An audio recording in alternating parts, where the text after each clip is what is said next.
You step into the world believing that your thoughts, your values, and your daily habits are completely your own.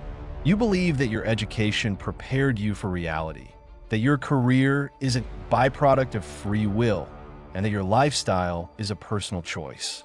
But the truth is far more clinical and systematic. From the moment you draw your first breath, you are placed onto an invisible vertical ladder of human conditioning. Every single stage of your life has been carefully engineered by an interlocking system of social architecture designed to enforce compliance without ever triggering your desire to rebel. This is not an overt dictatorship enforced by weapons. It is a silent, psychological hierarchy that guides your path from birth to the grave. To understand how your reality is manufactured, you must look at the ladder from the very bottom to the absolute top. Welcome to the invisible architecture of human conditioning. Your journey begins at the lowest level of the ladder, rank 1, known as the standard cradle. From the age of 5, you are integrated into a system designed during the Industrial Revolution. You are placed in a square room, arranged in rigid rows, and conditioned to respond to artificial bells. You're not taught how to think. You're taught how to memorize, repeat, and obey instructions without questioning the authority figures in the room. The school system was never designed to produce critical thinkers or independent leaders. Its historical blueprint was engineered to produce compliant factory workers who could tolerate long hours of repetitive labor. By the time you graduate from this level, your natural curiosity has been systematically replaced by a deep psychological need for external permission and validation. Once you enter the economic market, you transition smoothly into rank 2, the consumer loop. At this stage, the conditioning shifts from behavioral to financial. You are introduced to the concept of easy credit, student loans, and lifestyle debt. You are bombarded with sophisticated psychological marketing designed to make you feel fundamentally inadequate unless you purchase specific products, brands, or houses. You build a life where you spend money you do not have, to buy things you do not need, to impress people you do not like. This debt is not just a financial contract. It is a permanent psychological anchor. It creates a state of low-level chronic anxiety that forces you to accept unfavorable working conditions because you cannot afford to miss a single paycheck. You are now voluntarily locked into the grid. As you spend your evenings recovering from the stress of labor, you sink into rank 3, the media filter. This is the level of absolute mass distraction. The algorithms of modern technology and media networks are engineered to bypass your conscious intellect and target your primitive brainstem. They feed you a continuous loop of short-form content, artificial outrage, and predictable celebrity culture designed to deplete your attention span and keep your dopamine receptors perpetually exhausted.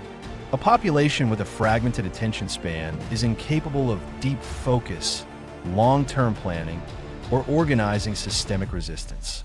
You become intellectually passive, consuming ready-made opinions from corporate talking heads instead of analyzing the structural reality of the world around you. Your screen becomes your digital cell. When you look for a solution to the corruption in society, you are directed toward rank 4, the political theater. This level is designed to give you the ultimate illusion of control.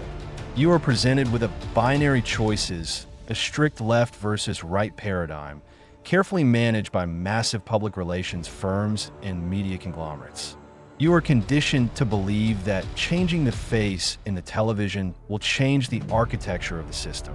This theater is a masterclass in controlled opposition. It encourages you to channel all your revolutionary energy into shouting at your fellow citizens across the ideological aisle. While the population is fiercely debating manufactured cultural wars, the fundamental policies regarding central banking, corporate subsidies, and global surveillance remain completely untouched behind closed doors. For those who possess high intelligence and relentless work ethics, the system opens the doors to rank 5, the corporate lock. You climb out of the working class and enter the ranks of high-earning professionals, executives, and directors. You are rewarded with premium status symbols, modern luxury apartments, and corporate prestige. But this wealth comes with a strict psychological price. To maintain this status, you must completely align your personal values with the geopolitical and economic agendas of the institution you serve. You must sign restrictive non-disclosure agreements, implement compliance policies you know are unnatural, and remain absolutely silent about the ethical decay around you. You're given a very comfortable golden cage, and you become the primary enforcer of the system's rules over the lower ranks. Above the corporate layer stands Rank 6, the institutional shield. This is the realm of high-level bureaucracy, regulatory agencies, and legal systems. The conditioning at this level transforms into structural self-preservation. The laws, trade agreements, and regulatory frameworks are intentionally made so complex and labyrinthine that it requires millions of dollars in legal fees just to navigate them. This is not a mistake. It is an engineered barrier to entry. It ensures that small, disruptive businesses or independent organizations can never challenge the dominance of established multinational conglomerates. The system locks itself into place using the very mechanisms of law and democracy, rendering the sovereign institutions completely immune to the desires or votes of the general public. Stepping into the shadows of true global planning, we reach Rank 7, the think tank architect. This is where unelected intellectual elites, media tycoons, tech billionaires, and policy directors gather in private, transnational committees. At this level of the ladder, human populations are no longer viewed as citizens with rights, but as collective assets to be managed and behaviorally engineered over multiple decades. Here, the long-term narratives regarding global health, environmental compliance, and technological integration are carefully crafted. These committees do not issue public laws. They publish white papers and strategic frameworks that silently trickle down into global media networks, corporate boardrooms, and university curricula, ensuring that the entire world adopts the same structural direction without ever realizing it was centrally planned. Controlling the lifeblood of the entire global structure is Rank 8, the monetary master. This is the domain of central banks and international financial institutions that operate completely outside of democratic accountability. At this level, power is defined by the absolute monopoly over the creation and devaluation of money itself. By controlling interest rates and printing sovereign currency out of thin air, these institutions can systematically induce inflation, engineer economic recessions, and dictate the financial sovereignty of entire nations. When a government falls deep into sovereign debt, it is forced to implement austerity measures, sell off public infrastructure, and surrender its domestic policies to international lenders. At this rank, money ceases to be a medium of exchange and becomes the ultimate geopolitical weapon of absolute compliance.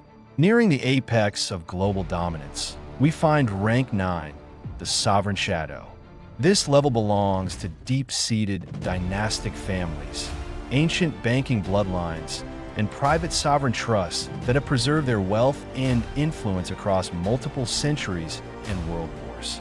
They do not appear on standard billionaire lists, and their assets are hidden behind complex layers of offshore trusts and foundations. They operate completely above the laws of sovereign states, utilizing their vast wealth to fund geopolitical shifts, establish international courts, and seed global organizations. For these families, political regimes are transient, prime ministers are temporary employees, and national borders are merely lines drawn on a map for the lower classes to fight over. They view history in centuries, not in election cycles. At the absolute apex of the vertical hierarchy sits Rank 10, the ultimate architect. At this final peak of the ladder, power is completely detached from the material world. Money, gold, and physical property are irrelevant because the architects control the entire matrix of human perception. At this level, the human race is viewed with cold, machine-like detachment. Populations are simply raw data points on a global ledger, resources to be optimized, tracked, and directed toward the next stage of evolutionary control. There is no malice at the top of the pyramid, only pure, cold, mathematical efficiency. The ultimate goal of the conditioning is complete, invisible stabilization, a world where the prisoners not only love their walls, but will actively destroy anyone who tries to show them the door. The ladder of human conditioning is a flawless psychological design. It takes your natural instincts for survival, belonging, and status, and repurposes them to serve an architecture that keeps you permanently enclosed.